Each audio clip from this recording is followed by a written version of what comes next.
السلام عليكم ورحمة الله وبركاته.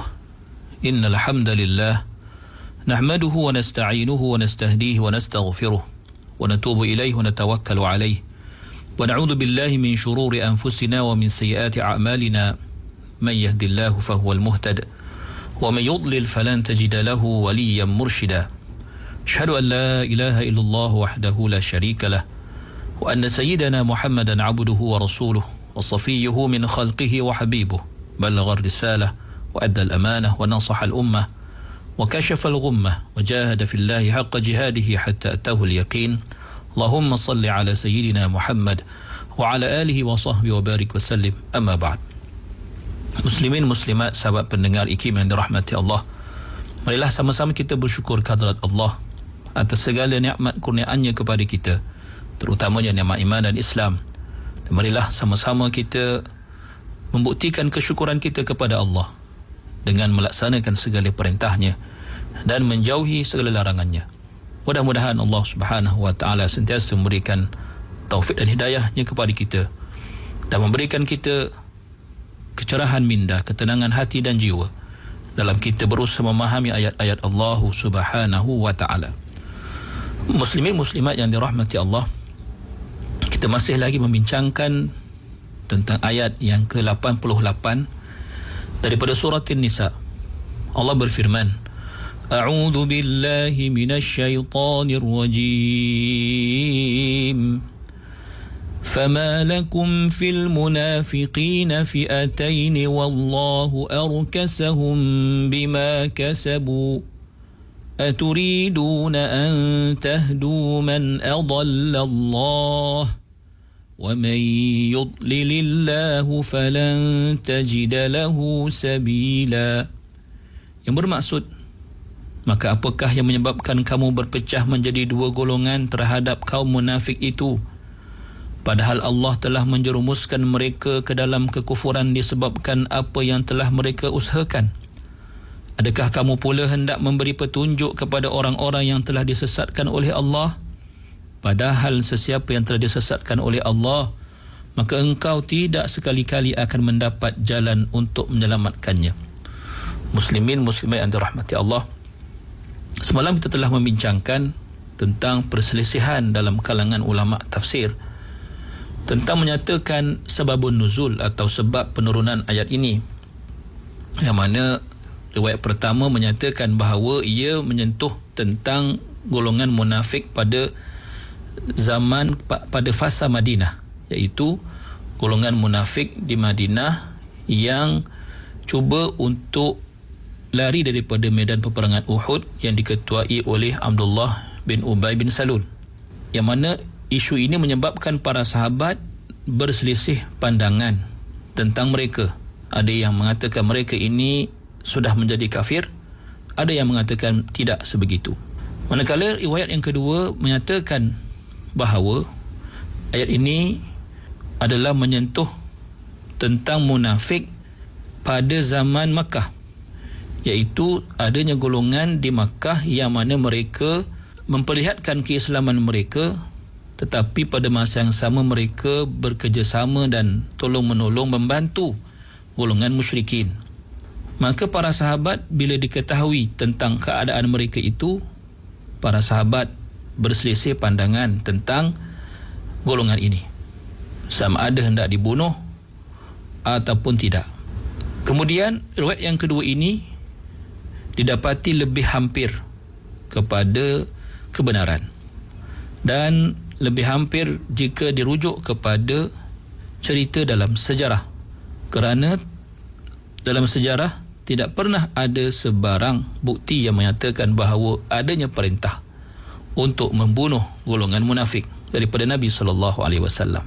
Dan disokong lagi dengan fakta bahawa ia bukan menyentuh tentang munafik di Madinah, tetapi adalah golongan yang berada di Mekah, kerana ayat fala tattakhidhu minhum awliya hatta yuhajiru. Hatta yuhajiru bermaksud sehinggalah mereka berhijrah, dan ia menunjukkan bahawa tidak ada sebarang hijrah daripada Madinah ke tempat lain. Yang ada ialah hijrah daripada tempat lain ke Madinah. Dan dibuktikan juga bahawa belum lagi berlakunya pembukaan kota Mekah ketika turunnya ayat ini.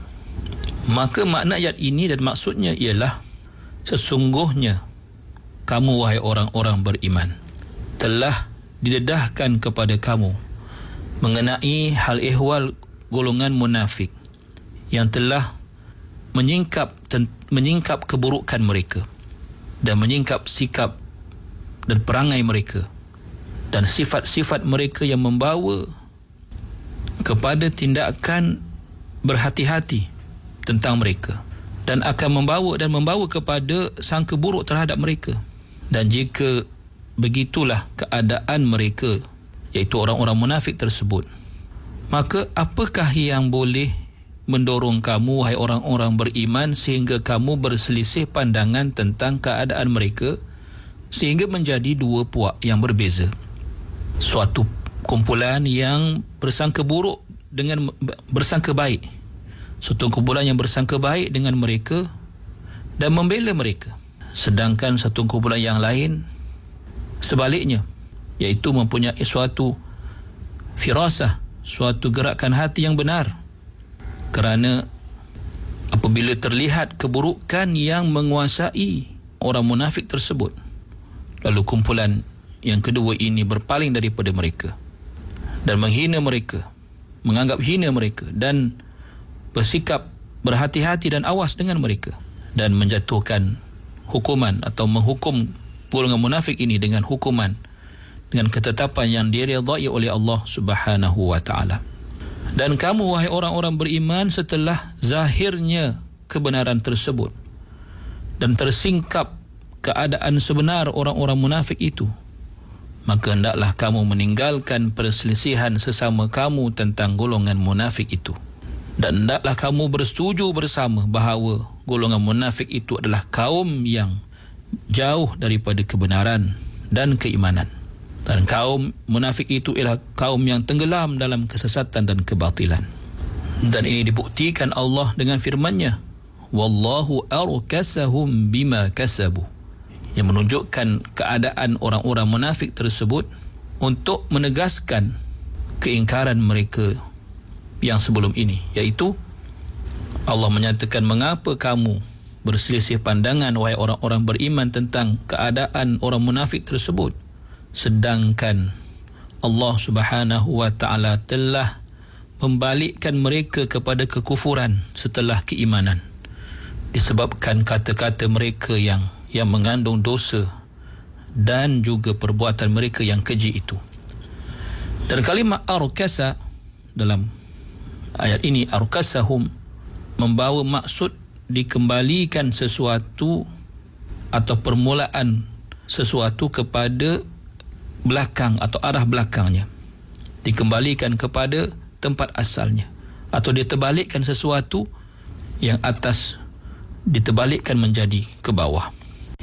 Dan kemudiannya Allah menolak pandangan golongan yang bersangka baik dengan orang munafik itu dengan firman-Nya, aturiduna an tahdu man adallallah, adakah kamu mahu wahai orang-orang beriman, iaitu orang yang bersangka baik dengan orang-orang munafik itu, adakah kamu sanggup menganggap mereka sebahagian daripada golongan orang-orang yang diberikan hidayah Allah Subhanahu wa taala, sedangkan Allah taala telah menjadikan mereka golongan yang sesat kerana mereka sendiri yang telah memilih kesesatan berbanding hidayah, yang memilih untuk terus dalam keadaan buta, kegelapan dalam kesesatan berbanding cahaya hidayah Allah Subhanahu wa taala. Kerana mereka sendiri memilih untuk terus sesat berbanding petunjuk Allah Subhanahu wa taala. Ini menunjukkan pada kita keadilan Allah Subhanahu wa taala, yang mana Allah menuliskan mereka golongan munafik ini dalam kalangan orang-orang yang sesat kerana mereka sendiri telah memilih untuk sesat, sedangkan pada awalnya mereka menzahirkan keislaman mereka kepada Rasulullah sallallahu alaihi wasallam dan juga para sahabat.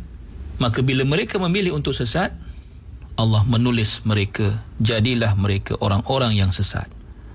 Maka apabila telah ditulis oleh Allah mereka itu sebagai orang yang sesat, maka sudah tidak ada lagi sangkaan baik yang berhak untuk mereka terima, melainkan mereka adalah golongan yang sesat.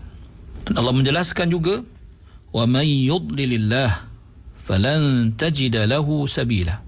Barang siapa yang dituliskan baginya kesesatan, maka kamu tidak akan sekali-kali bertemu sesiapa pun untuk memberikan kepadanya hidayah, membukakan jalan petunjuk kepadanya, kerana Allah telah melaksanakan, telah menentukan qada dan qadarnya yang tidak akan berubah.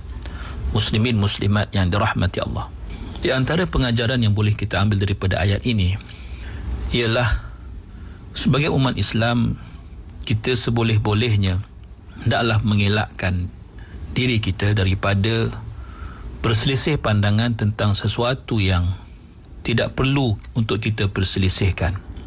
Yang kedua, pentingnya untuk kita mempunyai suatu kaedah, suatu prinsip, suatu pendirian dalam membezakan antara hak dan batil, antara golongan yang memperjuangkan yang hak dan golongan yang memperjuangkan kebatilan.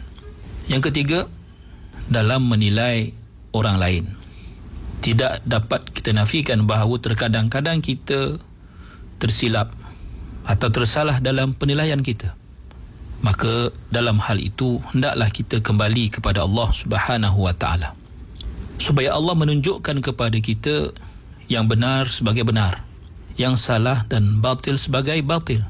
Kerana itu kita diminta berdoa, Allahumma arinal haqqa haqqa warzuqna ittiba'ah wa arinal batila batila warzuqna ijtinabah. Ya Allah, perlihatkanlah kepada kami kebenaran itu sebagai kebenaran, dan kurniakanlah kami rezeki atau keupayaan untuk mengikuti kebenaran itu. Ya Allah, tunjukkanlah kepada kami juga kebatilan itu sebagai kebatilan, dan berikanlah kami kemampuan dan rezeki, keupayaan untuk menjauhi kebatilan itu. Maka dalam realiti hidup kita, perkara ini perlu kita ambil perhatian supaya kita tidak tersalah dalam menilai, tidak tersalah dalam berpihak, tidak tersalah dalam berpendirian dan membuat keputusan, dan serahkanlah kepada Allah Subhanahu wa taala. Mudah-mudahan Allah sentiasa membimbing, menunjukkan yang sebenar kepada kita. Aqulu qawli hadha wa astaghfirullahal azim li wa lakum. Wassalamu alaikum warahmatullahi wabarakatuh.